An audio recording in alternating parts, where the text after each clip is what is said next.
Thank you for standing by. This is the conference operator. Welcome to the Lululemon Athletica Inc. Third Quarter 2020 conference call. As a reminder, all participants are in listen-only mode and the conference is being recorded. After the presentation, there will be an opportunity to ask questions. Analysts who wish to join the question queue may press star then one on their telephone keypad. Should you need assistance during the conference call, you may signal an operator by pressing star and zero. I would now like to turn the conference over to Howard Tubin, Vice President, Investor Relations for Lululemon Athletica.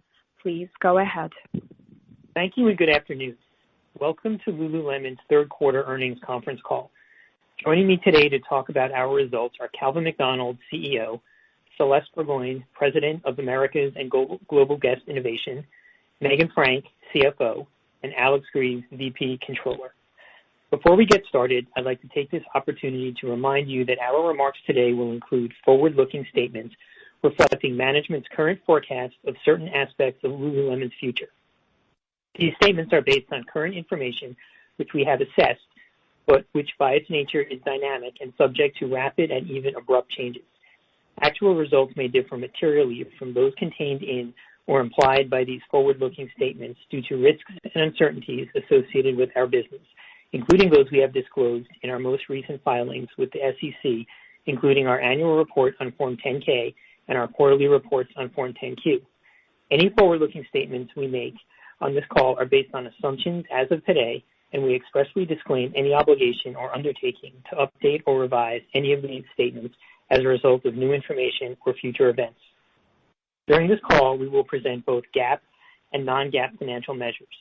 Reconciliation of GAAP to non-GAAP measures is included in our quarterly report on Form 10-Q and in today's earnings press release.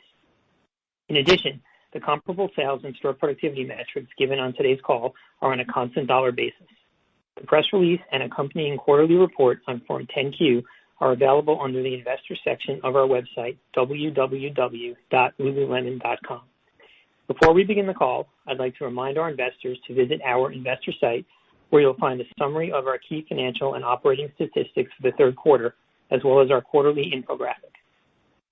Today's call is scheduled for 1 hour, so please limit yourself to one question at a time to give others the opportunity to have their questions addressed. And now, I'd like to turn the call over to Calvin. Thank you, Howard. I am pleased to speak with you today about our performance in the third quarter, which exceeded our expectations. I'm incredibly proud of how our teams around the globe have continued to execute on the strategies that underpin our Power of Three growth plan as we navigate this unprecedented year. Joining me on the call today is Celeste Burgoyne, who was recently appointed to serve as our first president and will provide an update on our omni-guest experiences. In addition, Megan Frank, who was recently promoted to Chief Financial Officer, will speak to our third quarter financials and provide some color on our outlook for the fourth quarter. And Alex Greaves, our VP Controller, will be available for Q&A. On today's call, I will provide an overview of our third quarter results and share some highlights with you from our Thanksgiving week. Then I'll give an update on our international business and product innovations, including Mirror, before turning the call over to Celeste and Megan. Let me begin by providing an overview of our business performance in the third quarter. Total revenue increased 22% to $1.1 billion, driven by a combined comp increase of 18%. Revenue increased across our major regions with growth of 19% in North America and 45% in our international markets. In the store channel, productivity increased to 82% of last year's volume, better than our expectation of 75%. Our e-commerce business remained strong with comps of 93%. In addition, gross margin increased 100 basis points, and adjusted earnings per share increased 21% to $1.16 versus 96 cents last year, significantly ahead of our expectations. I'm also excited that in fiscal Q3, our share performance continued, with our strongest quarterly market share gain in recent history. We grew our retailer market share of the U.S. adult active apparel market by 1.4 points over last year, according to the NPD Group's consumer tracking service. In summary, these results demonstrate that our brand is becoming stronger, and I'd like to touch on the 6 key drivers of our performance this quarter. First, many of our loyal female guests are shopping our entire collection, extending beyond bottoms as we continue to innovate our offering across categories, including bras and on the move. Second, we continue to deliver a steady pipeline of new products to our guests every month as we leverage our Science of Feel development platform. Third, our teams managed our inventory flows extremely well through the COVID store closures to ensure we had ample inventory to support the increased demand. Fourth, we provided pay protection to our educators to protect their well-being, which ensured we were ready to reopen stores and successfully launch new guest-facing services such as our virtual waitlist, appointment shopping, and mobile POS. Fifth, we have been investing in our digital capabilities and enhancing the experience of our e-commerce sites for several years, which enabled us to quickly respond to the accelerated shift to omni this year. And finally, we successfully showed how well Lululemon translates and connects with guests across cultures and geographies, with growth in both North America and around the world. These drivers will continue to carry us forward into 2021 and beyond as we work to fuel our momentum.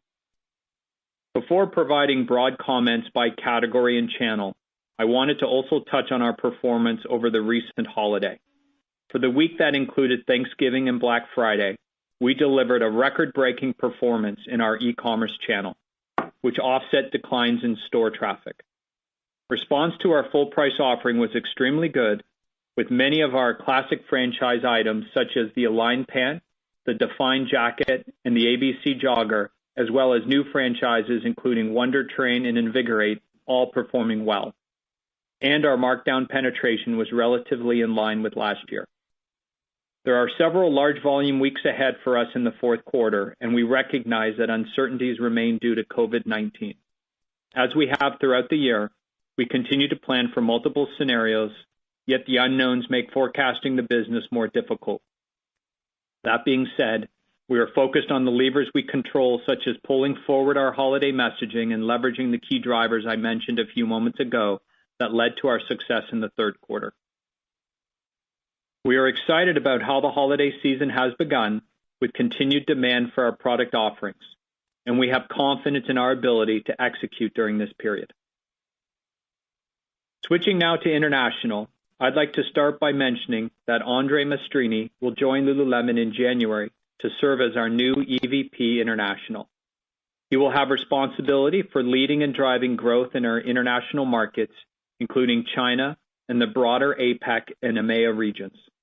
I speak for myself as well as our leaders in the regions when I say I'm thrilled to have Andre as part of the team. He's joining us at an exciting time in our international business, and we remain committed to quadrupling revenues from 2018 levels by 2023. Looking at our international business in the third quarter, I'm especially pleased that total revenue increased 45%.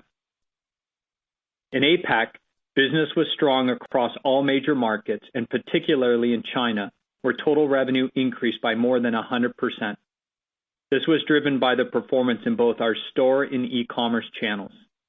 Over the last 2 years, we have tripled the number of stores we operate in mainland China, and I'm thrilled with how our brand is resonating across both Tier 1 and Tier 2 cities.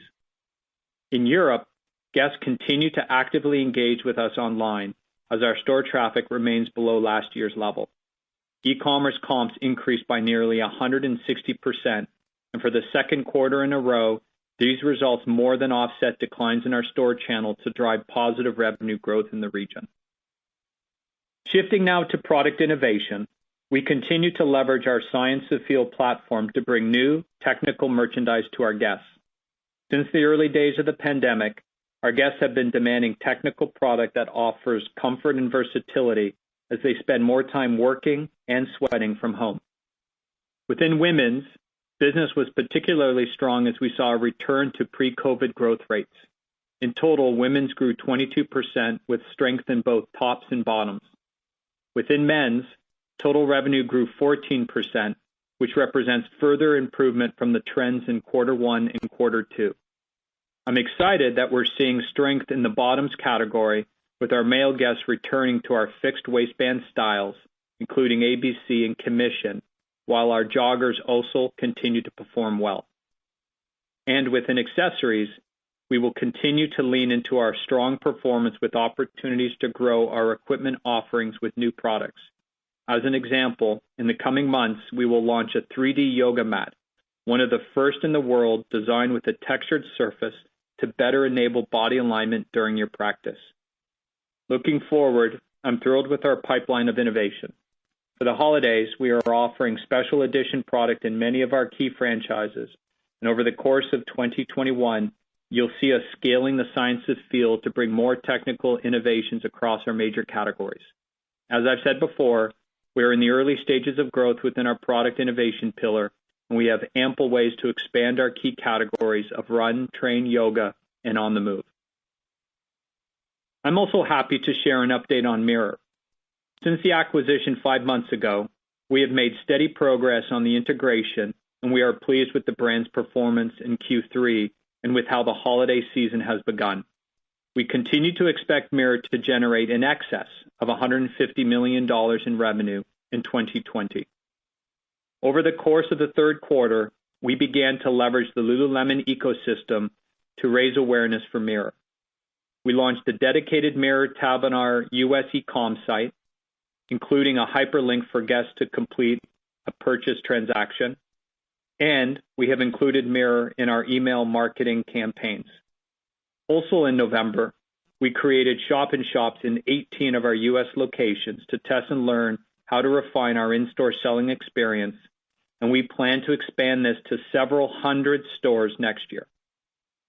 One of our store managers in Santa Monica described it best. Our guests are blown away by the sleek design and functionality of Mirror that is as innovative and unique as our own products.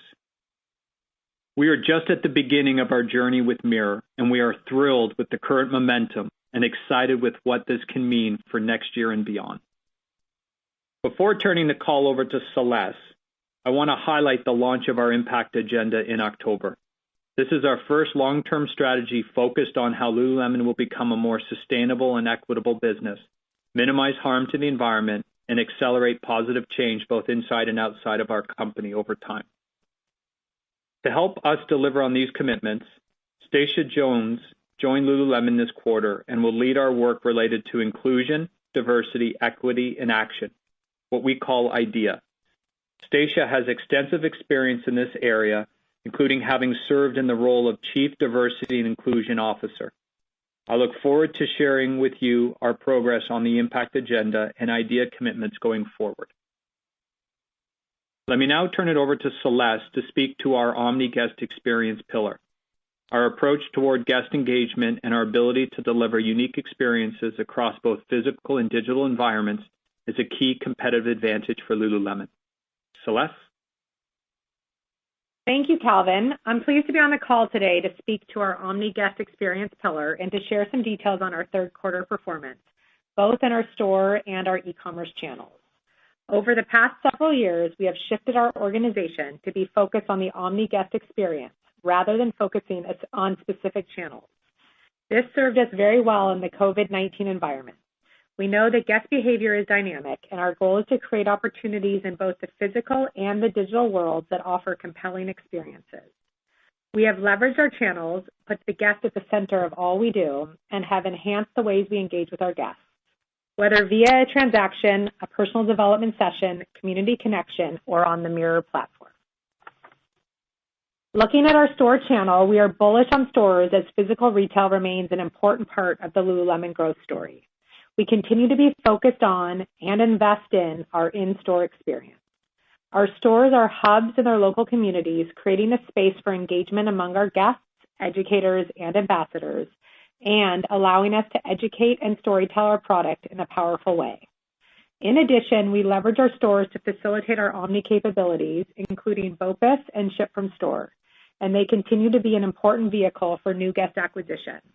We remain on track to open 30 to 35 net new stores globally in 2020. In Q3, we had 97% of our stores open. Currently, we are still at approximately 97%, but we've seen a tightening of capacity constraints in several markets due to spikes in COVID-19. While these constraints can lead to lines outside stores during peak shopping times, I'm proud of how we have successfully implemented several strategies to improve the guest experience and reduce wait times. These include, first, the virtual wait list, so guests no longer need to physically wait in line and can be notified by text when it's their turn to enter the store. Second, mobile POS, which allows certain transactions such as returns, exchanges, and purchasing gift cards to all occur just outside of the store. Third, buy online, pick up in store, at door, or at curbside, offering flexibility and choice for our guests. Fourth, appointment shopping. That can be scheduled both before, during, and after a store's normal operating hours. And fifth is our digital educator program, which is designed to assist guests who would rather continue engaging with us online. This allows a guest to have a quick online chat or schedule an appointment for a personal or group shopping experience. I'm also excited that we continue to successfully execute our ship-from-store capabilities to leverage our inventory across channels. In fact, we achieved our highest volume ever with ship-from-store orders over the Thanksgiving and Black Friday holiday week. I'm so proud of how our educators are embracing and executing these new initiatives and further enhancing the guest experience. Another strategic area for us has been leaning more aggressively into our pop-up store strategy with our largest number of seasonal stores this holiday. In Q3, nearly 70 were operating, and in Q4, we plan to increase that number to approximately 100. We have leveraged pop-ups successfully for the last several years to bring our product and community to life in markets where we don't have a year-round physical presence. In addition, this year we're using pop-ups to help alleviate capacity constraints at high-volume stores in key malls across North America, including centers such as Somerset Collection near Detroit and Chinook Center in Calgary. In total, we have opened 14 pop-ups within close proximity to existing stores, and we're also operating 9 gifting hubs in malls where we already have a mainline location.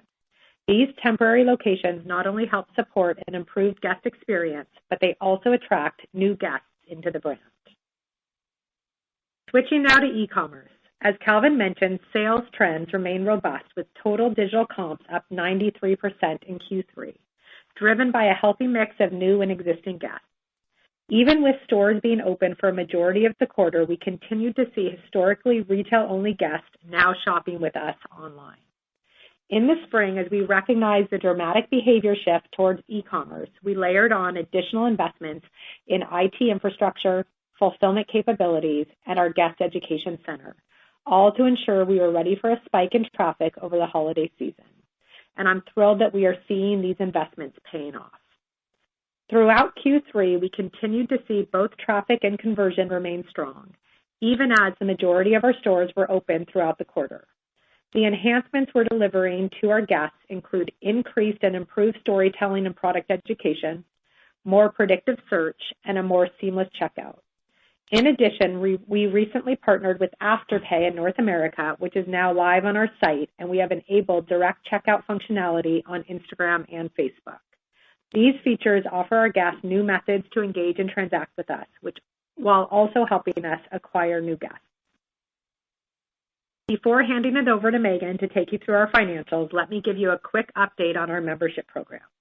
In September, we launched in Toronto and began enrolling members for the second year of the program in Denver, Chicago, and Edmonton. We are very pleased with the number of guests who have joined us across these 4 cities as they enjoy a higher level of engagement with Lululemon and gain access to a more complete expression of our brand. We remain in test and learn mode with membership, and we continue to iterate the program, such as the recent expansion of our digital offerings. Benefits now include virtual workshops focused on emotional fitness, including a recent session hosted by our global ambassador, Gabby Bernstein, which was attended by over 500 members. We will continue to study the ways guests are engaging with us in our test cities, and we'll use these learnings as we evolve the program going forward. I'm also very excited about the opportunities Mirror could bring to our membership program. We look forward to sharing more in the future about how we plan to leverage these two platforms to bring new experiences to our guests and Mirror members. In closing, I'd like to thank the entire Lululemon family. It truly takes a village, from our product teams to our e-commerce teams to our technology teams, and to so many across the company. We are so grateful for everyone's hard work and dedication. And I would like to especially thank our store, guest education center, and distribution center teams who are on the front lines providing an amazing guest experience during a challenging year. And with that, I also want to congratulate my colleague, Megan Frank, on being named to serve as our CFO. I will now turn it over to Megan. Thanks, Celeste. Let me first say how happy I am to be here as Lululemon's newly appointed CFO. I'm excited to continue to partner with Calvin and our talented senior leadership team to execute on our Power of Three growth plan, and I look forward to keeping you up to date on our progress on future earnings calls. Let me now provide you with the details on our Q3 performance, and although we are not offering specific guidance, I will provide some color on our outlook for the remainder of the year. I will also discuss specifics on our balance sheet, including our cash position, liquidity, and inventories. Please note that the adjusted Q3 financial metrics I will share include the operating results of Mirror, but exclude $8.5 million of acquisition-related costs and their associated tax effect. You can refer to our earnings release and Form 10-Q for more information and reconciliations to our GAAP metrics. For Q3, total net revenue increased 22% to $1.1 billion, above our expectations for a mid to high single-digit increase. In our digital channel, we posted a 93% comp increase on top of a 30% increase last year. In our store channel, we had 97% of our stores open and saw productivity increase to 82% of last year's volume, better than our expectation of 75%. Square footage increased 13% versus last year, driven by the addition of 36 net new stores since Q3 of 2019. During the quarter, we opened 9 net new stores and completed 5 plan optimizations. In terms of our digital channel, Ecom contributed $478 million of top line, or 43% of total revenue. We continue to see notable strength in traffic and conversion. Traffic was driven by channel shift, coupled with investments in digital marketing, and conversion continues to benefit from guest response to our product and the investments we have made in our global digital platforms to improve guest experience.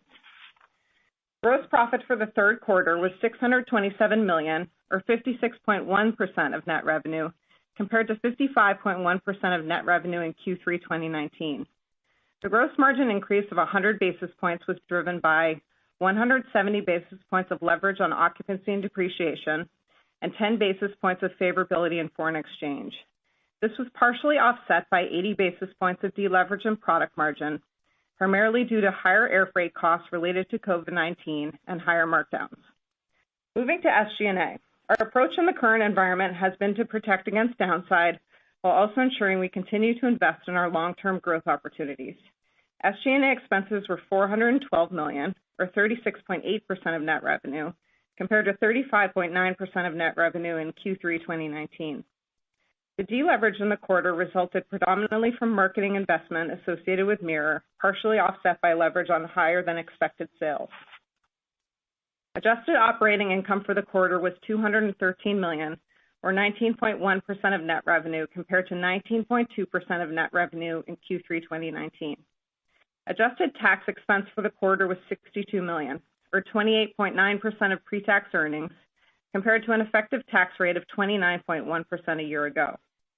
Adjusted net income for the quarter was $151 million, or $1.16 per diluted share, compared to earnings per diluted share of 96 cents in Q3 of 2019.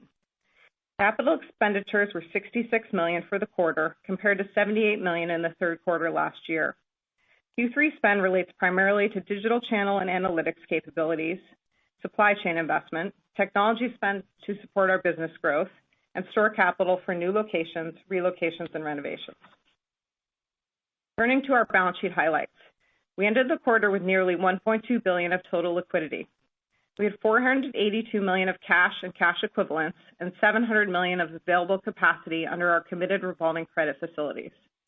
However, subsequent to quarter end, and based on the strength of our financial position and our outlook for future cash flows, we've given notice to cancel the $300 million short-term credit facility we put in place at the time of the Mirror acquisition. We continue to maintain our 5-year revolving credit facility of $400 million, which matures in 2023. Inventory grew 23% versus last year and was $771 million at the end of Q3. We continue to expect levels at the end of Q4 to increase in the 20 to 30% range. As we announced today, our board of directors has authorized an increase on our share repurchase program from $264 million to $500 million. We've repurchased nearly $1.4 billion of our stock over the last 6 years, and we continue to believe share repurchases are an effective method of returning cash to shareholders. Let me now shift to current trends and share with you some color on how we are looking at the fourth quarter. Due to the dynamic nature of the macro environment, we are not yet returning to our historical cadence of providing specific guidance for the current quarter and fiscal year. We remain focused on leveraging our omni model and digital strengths as we navigate the uncertainties stemming from COVID-19. While the majority of our stores remain open, we have continued to see guests shift between channels, which has driven outsized growth on our e-commerce sites. As we've mentioned, we pulled forward investments in our digital channel to ensure our guests continue to receive an elevated experience when shopping our sites and to maximize holiday business. In terms of stores, we currently have approximately 97% of our stores open across the globe, in line with Q3. However, as we're seeing a resurgence of COVID-19 in several markets, we've experienced a higher number of government-mandated capacity restrictions in November and December relative to Q3. Given our historically high levels of productivity, particularly during the holiday season, these constraints clearly limit the number of guests who can enter our stores at any given time. Therefore, when looking at Q4, overall we are expecting productivity to be approximately 70% of last year's levels, with trends in line with Q3 during non-peak weeks.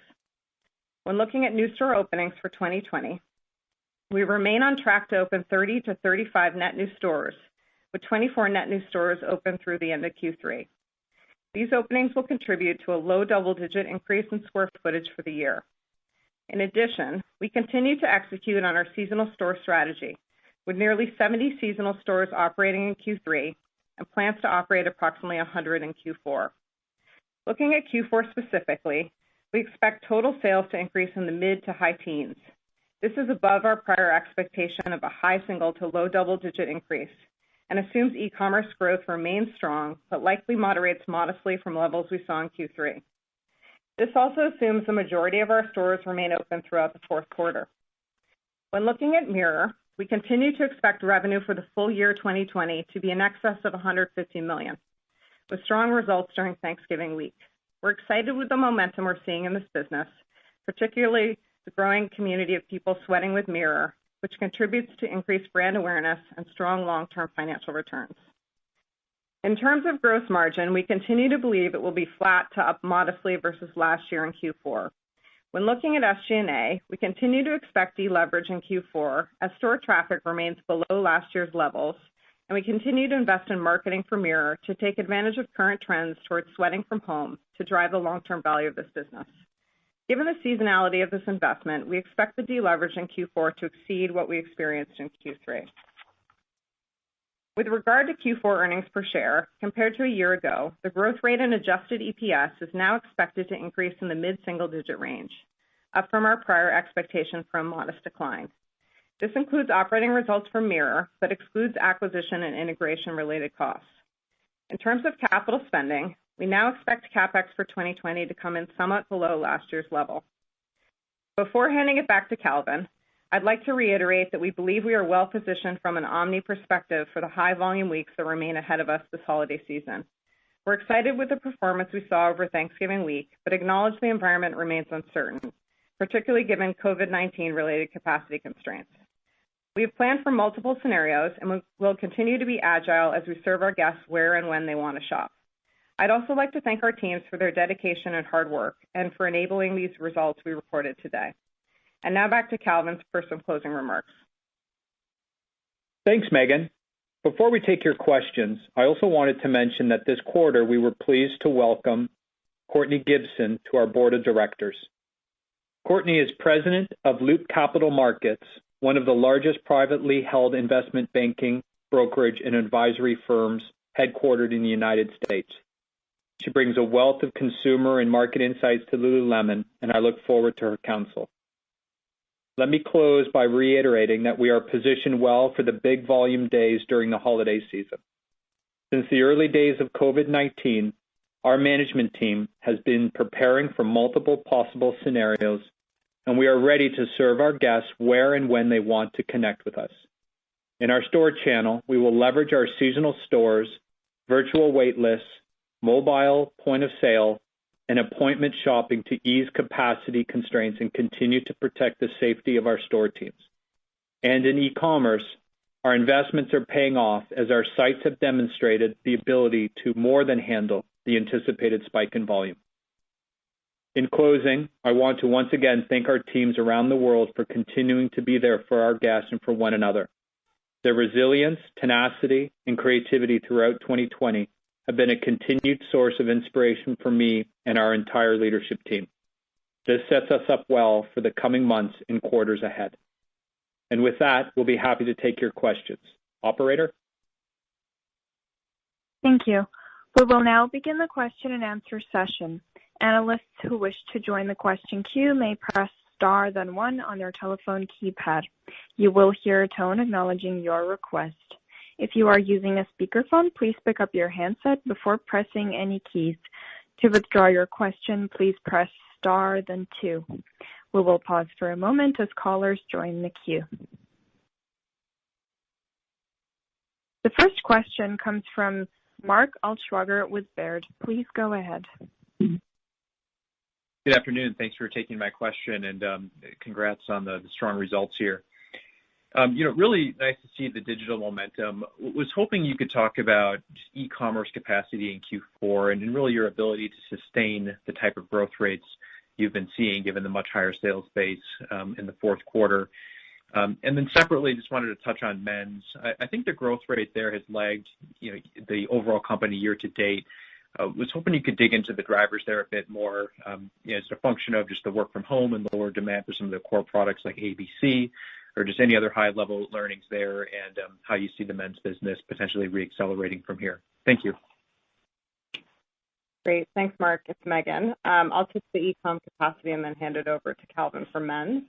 So as we mentioned, we have been planning for multiple scenarios for Q4, and we feel well positioned to capture e-com opportunity depending on where the guest wants to shop with us. And we do see it moderating slightly from what we experienced in Q3, just in line with our overall guidance of mid to high teens growth relative to our 22% increase in Q3. Great. And on men's, Mark, we're really happy with the progression we've seen through Q1, Q2, through to Q3. Moving from Q2 to Q3, the men's business accelerated almost at the same rate as women's. So although it's slightly behind our women's growth, it is in fact accelerated faster from the Q1 impact from COVID.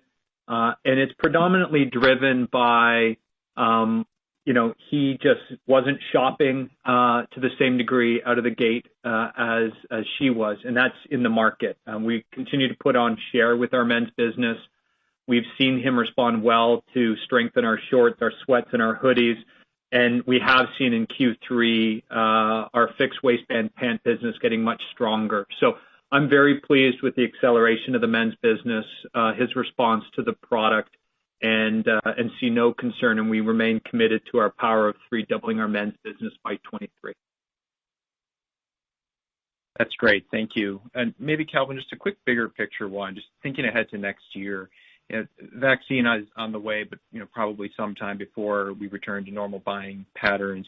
Could you just speak to how you're planning the business in terms of inventory flows, maybe pace of product introductions, anything on the marketing front, just as we head into spring of 2021? Thank you. Yeah.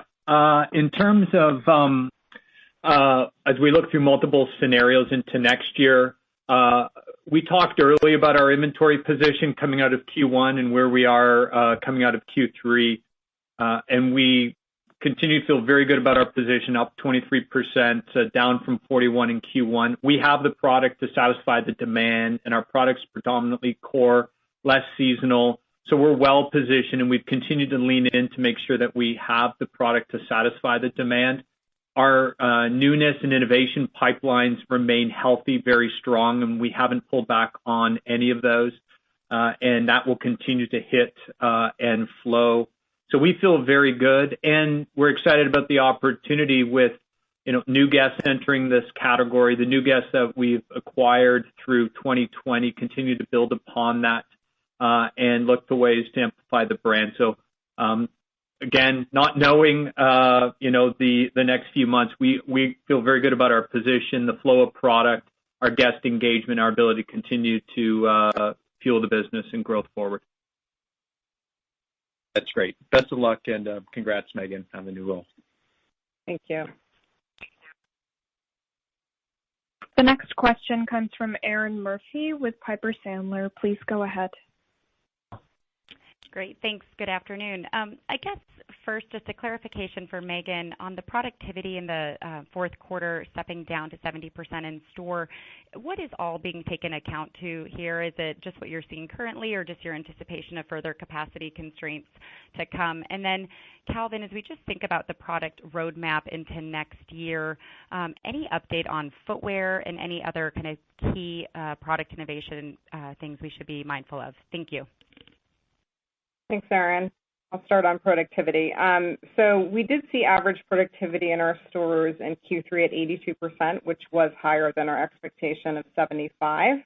But given we are seeing a resurgence of COVID-19 in some markets, and we are also seeing stricter capacity constraints, government-mandated capacity constraints in several markets as we head into these peak weeks, we are expecting productivity overall for the quarter to be at approximately 70%, but reaching trends in line with Q3 during non-peak weeks. And it's really driven by just the volume of store sales in Q4. In a typical year, we see a 40 to 50% lift from Q3 to Q4, which, given capacity constraints and traffic impact, clearly limits our opportunity to service that traffic in our stores. And on our product pipeline, I'll first touch on footwear. So we anticipate the back half of next year introducing our introduction into the category with selling in early 22. So we're excited to share our unique point of view and innovation in that category. And as it relates to all others, the pipeline is full, and we will continue, through what we've expressed before of OTM, the sizing expansion.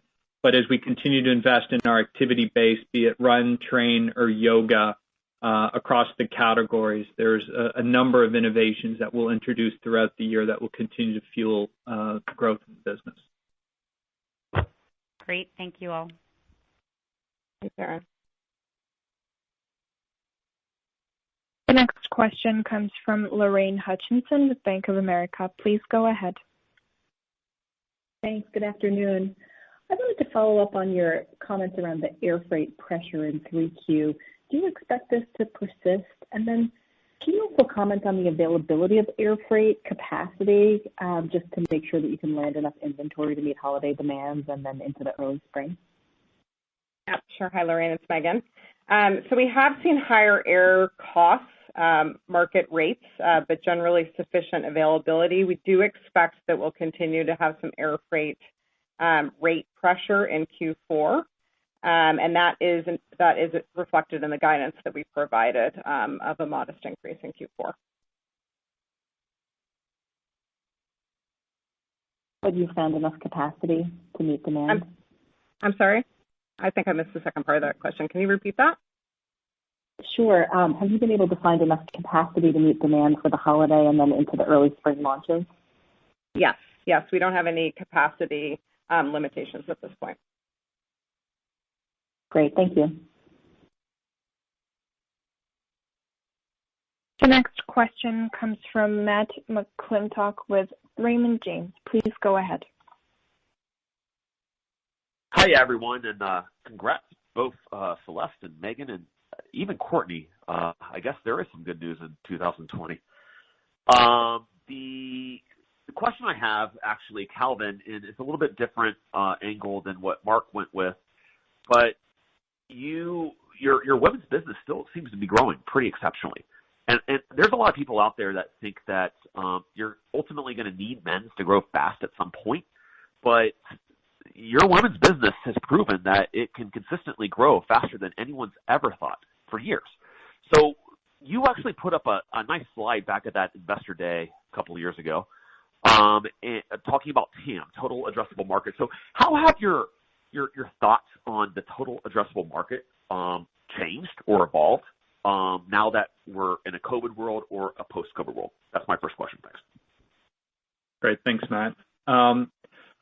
I mean, it's definitely with the inflections that we've seen this year through COVID, with guests living a more active, healthy life and looking for more versatility in their apparel clothing. I think that all bodes well for the addressable market that we shared at the time. And what we shared at the time was, we are early innings of our share of that addressable market. So I do think there are two forces. We will continue to gain share within the addressable market as we did in this quarter, and we shared achieving among our largest gains in our recent history. So that says even with guests coming in and looking for versatility, we are winning at a greater rate than others. And I do believe that addressable market will only get larger. So I think both will continue to add fuel for our business. And we're happy with our men's business and the acceleration and the growth moving forward. We know that's a big opportunity for us as a percent of share of sales as well as just awareness. And as you've indicated, our women's business is far from, at its potential. And what we saw this quarter was, new guests coming in and our existing guests broadening out from some of the core categories as we've introduced newness, as we also innovate behind those. We introduced the Cloud Bra. Bras has been a big opportunity for us that we see with our female guests, and they responded incredibly well. It responded and the total category lifted. And we saw, a really strong share growth. So I'm excited about the continual growth in women's, both through new guests as well as migrating them into new categories, fueled by our innovation, fueled by versatility apparel, the growth of TAM, and our market share potential. Thanks for that, Calvin. And just as a follow-up question, on Mirror specifically, you meaningfully increased your guidance for Mirror last quarter, I think 50%, 100 million to 150 million plus this year. And yet you kept the earnings the same, the accretion, dilution the same in terms of guidance. And you said that was going to go into marketing. So I'm just actually curious, can you give us an update in terms of the returns that you're seeing on the marketing dollars that you're actually putting to work at Mirror? Thanks. No, absolutely. We're really pleased with the holiday that Mirror's having. We guided and raised it in the last earnings call, and we've reinforced the in excess to that number. We're off to a very good holiday with Mirror through November. There's lots of content and experiential innovation that's rolling out that we're announcing, for example, sweat dates, which is very unique and differentiated on the platform.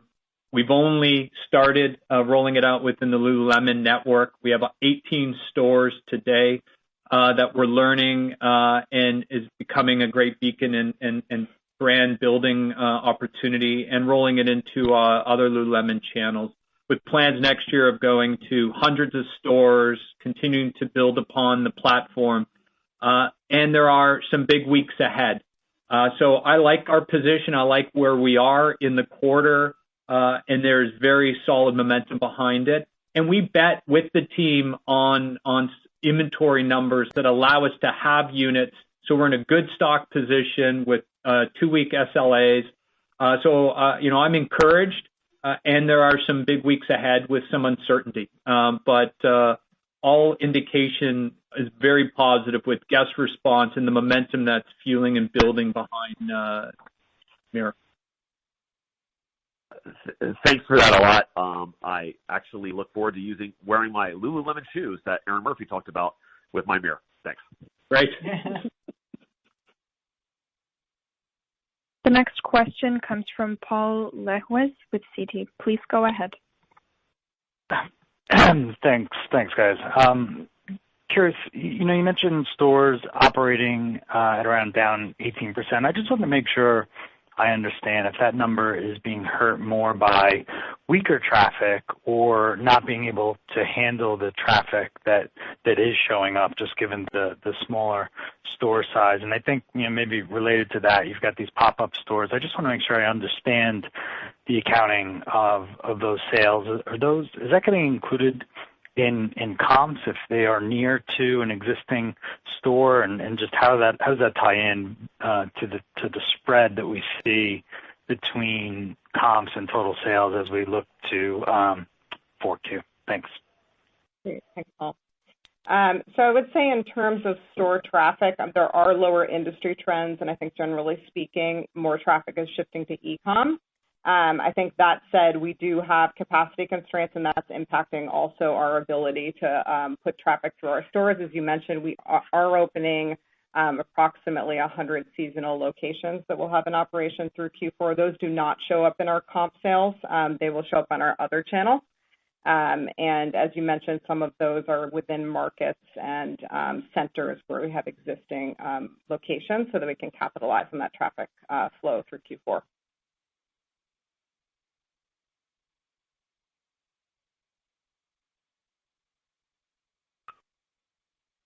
The next question comes from Paul Trussell with Deutsche Bank. Please go ahead. Good afternoon, and my congratulations as well on the quarter and the new roles by Celeste, Megan, Stacia, and Courtney. My question is on e-commerce. You continue to experience obviously really strong growth in that channel. It was over 40% of sales this period. While that likely changes when the environment normalizes, just how has your view on investing in and rolling out stores changed, if at all? And are there areas or capabilities online where you need to invest further? And just lastly on that, how does a higher e-commerce mix, kind of impact the P&L over the long term? Great. Thanks, Paul. I'll talk to our current strategic thinking through the balance of the channels and then hand it off to Megan to talk about mix. We are obviously incredibly excited about the Omni guest that has joined Lululemon this year. Equally, the stores will remain a very important strategy and presence within how we service our guests, how we recruit and acquire new guests. There's been no dramatic change to our forward view of that. We always open a conservative number of new stores on an annual basis. They are small, highly productive, and have the role of more than just transacting. They are building in the community, connecting to our guests and our ambassador community, and really being a marketing driver while at the same point servicing and selling at high productivity. We are early in the size of our store network, so we're going to continue to be opportunistic. I think there's going to be exciting opportunities for us next year with the state of retail, and our balance of cities, our balance of mall to non-mall is healthy, and our fleet remains healthy, and we will continue to take that conservative, opportunistic view.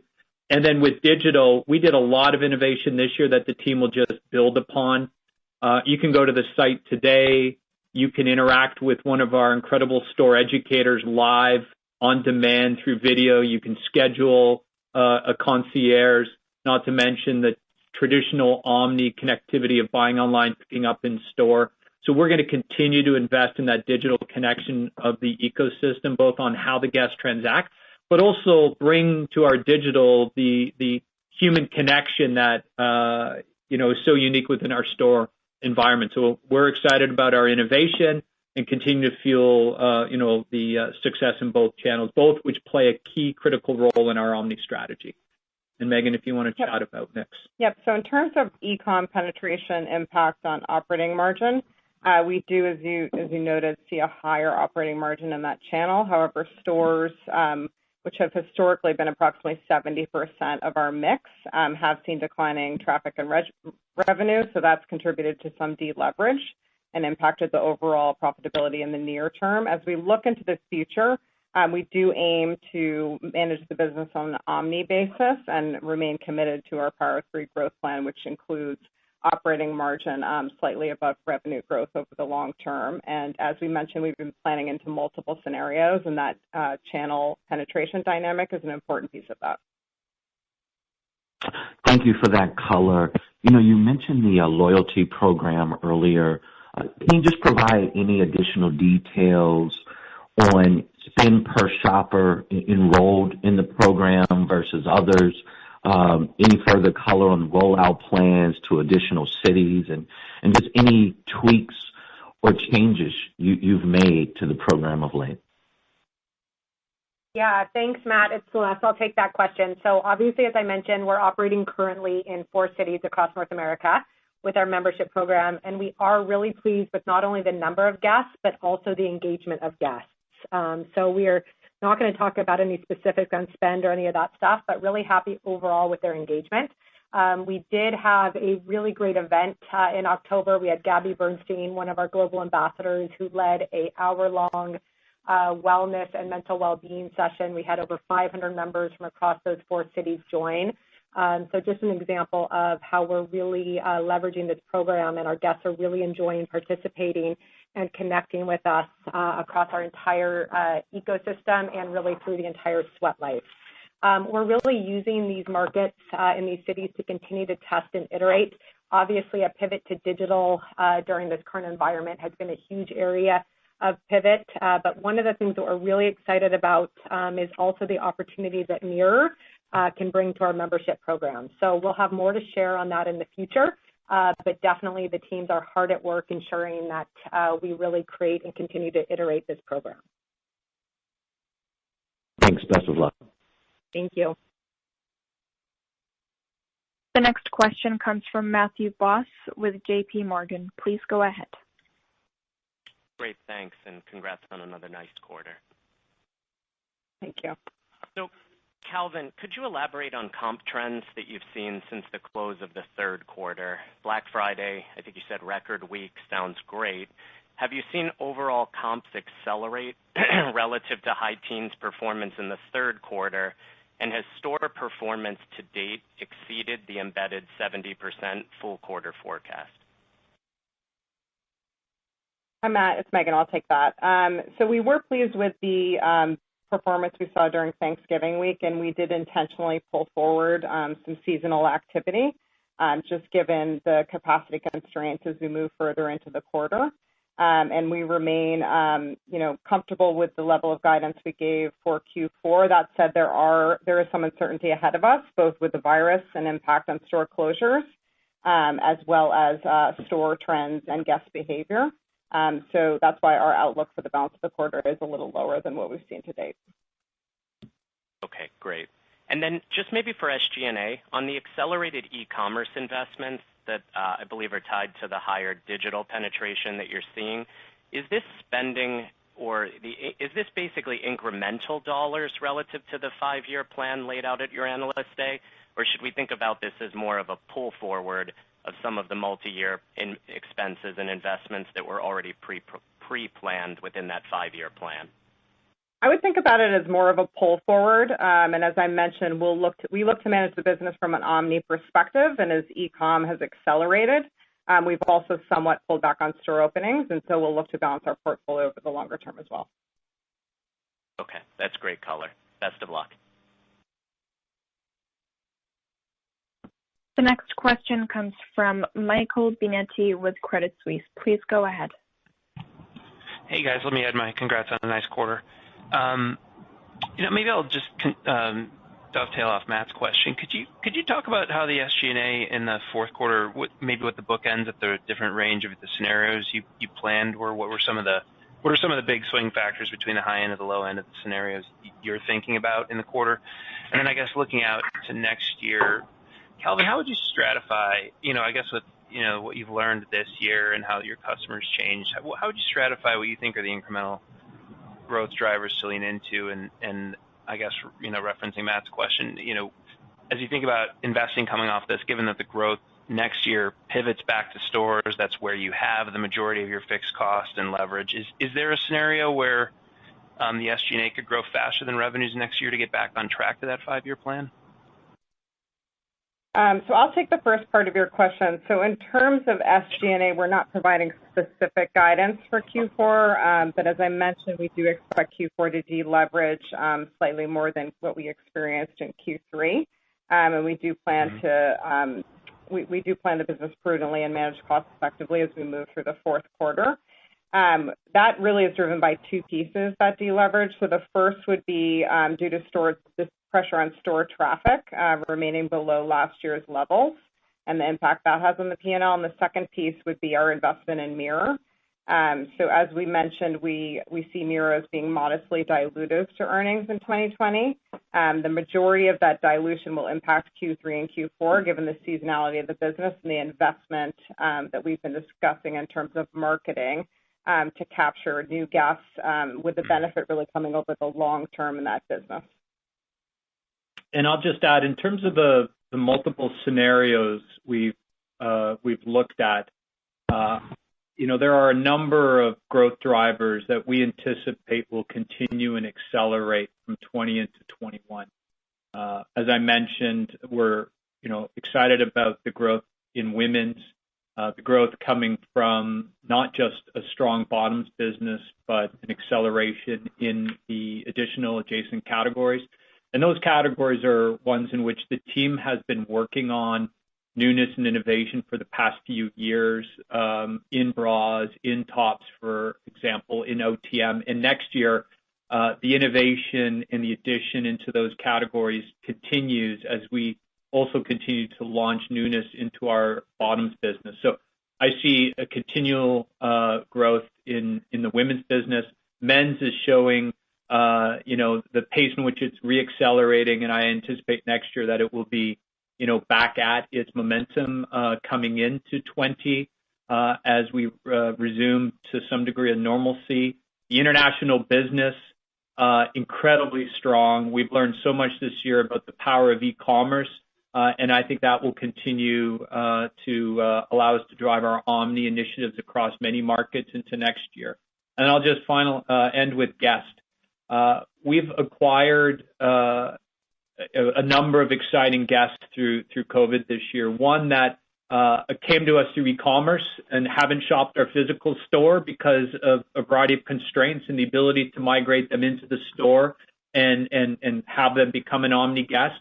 And then the increase in our omni guest portfolio within our existing, as store-only guests became omni and shopped with us online, and how we leverage those opportunities and continue to drive the share of spend with us going into next year. So multiple scenarios, but all very positive on the back of product and the innovation that we're launching heading into next year.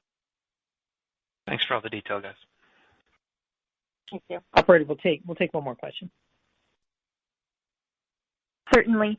The next question comes from Adrienne Yih with Barclays. Please go ahead. Great. Thank you very much, and congratulations on the performance and everybody on their promotions. Well earned. Calvin, I guess my first question for you is, traditionally showrooms and brand strength itself has been the driving force of advertising. Wondering, as you become a global brand with a huge global footprint, what's your philosophy on investing more in demand creation? And then, Megan, for you, what have you learned about attachment rate of product purchases in combination with Mirror sales? And what portion of the Mirror customer file overlaps with that of Lulu? Thank you very much. Thanks, Adrienne. I believe we have an exciting opportunity with our brand to drive awareness, to therefore drive consideration and help fuel guest acquisition and add to the growth potential that Lululemon has. We talk a lot about the unaided awareness within men's and the opportunity to recruit more men to drive the awareness behind the brand and recruit. But that also exists for women, and it exists even in our more mature markets like the U.S. and Canada, not to mention international. So as you know, Nikki Newberger joined us in the new role of Chief Brand Officer earlier this year, and she has already made an impact in assembling the talent of that team. And I'm excited how we're positioned heading into next year to drive into some of those initiatives and opportunities. We see a huge opportunity around earned media and doing more with that, as well as just the current initiatives we deploy to drive awareness and recruit. So you'll definitely see in 21 an increased effort and tactics of how we go within North America, but also internationally to tackle some of the opportunities we have with the brand and driving awareness and consideration. Very helpful. And in terms of mirror and overlap with Lululemon, I'd say we're still very early in our integration with 18 stores open and learning a lot there. But what we did see in diligence was approximately a 50% overlap. So we do believe that the brands are very compatible, and we're excited about what we can create in the future. Great. Thank you very much, and happy holidays. Thank you. Thank you. That's all the time we have for questions today. Thank you for joining the call, and have a nice day.